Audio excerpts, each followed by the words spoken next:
fangirl of an artist, and I want to tell you about her, and in a minute you'll see why. The artist is Maira Kalman. She's a New York illustrator and author. She has published a bunch of books for adults and kids. She has illustrated a lot of books that other people have written, and I've read or own all of her adult books. I'm a huge fan of hers. My gateway book was this one. And don't worry, this won't take you a year to read. Her books are mostly illustrations, but also with some reflections of hers and storytelling and just little bits of her take on the world and philosophy. And it's easy to read and an absolute joy. Honestly, she'll change your life. So the book she published this year is this one. And then a couple years ago, she published one that had a big impact on me. This is called Women Holding Things, and it's simply pictures and stories about the kinds of things that women hold up, hold on to in this world. And again, we're not talking a lot of text.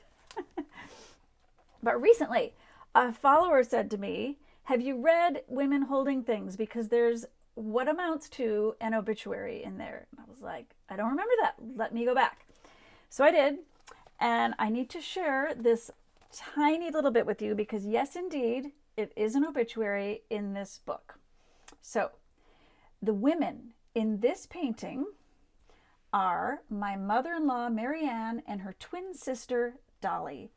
Is it unfair to say they hated each other from the day they were born? But really, that was the case. Marianne would recount the ways Dolly betrayed her. Yes, betrayed. In Budapest, after the war, Dolly sold Marianne's letters of transit. Is this a scene from Casablanca? But Dolly was Hungarian and therefore unrepentant, undaunted, unapologetic. There is something to be said for being unapologetic. Marianne gave birth to Tibor. She did not know at the time that he would meet me and we would fall in love and marry, and that I would replace her in his affections. For me, he held the key. Marianne and her husband George had an open marriage, in that they both had dalliances. Nothing separated them until Marianne, in their final years at a retirement community, fell in love with Conrad, who was also a resident there.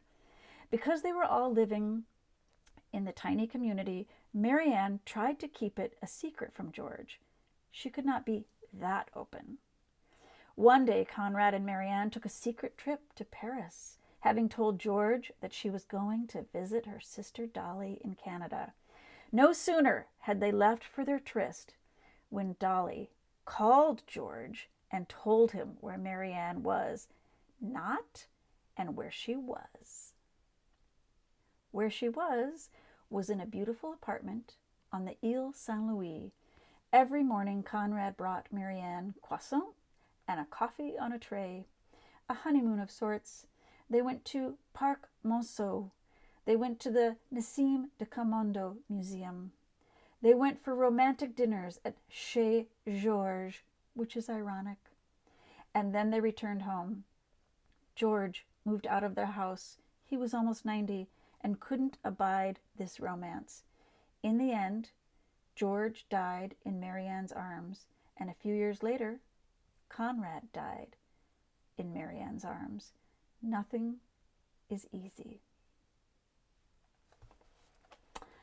So, okay, this is a perfect reminder that every single person you meet, every person you walk by, every person that you're on the subway with has an interesting story. Every person's story might even rise to the level of being art. So it's up to us to tell these stories in whatever way we want to.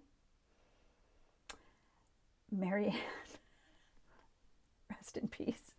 Okay, so I was reading a little bit about Maira Kalman just this morning, and I saw a quote that she gave once. And when I tell you, I gasped. I knew there was a reason why I love these books so much. I knew it. So the question is, does anyone know Maira Kalman? Because I think I really need to talk to her. I think we need to have a chat. At the very least, though, go find her books. Your life will change for the better. Guaranteed.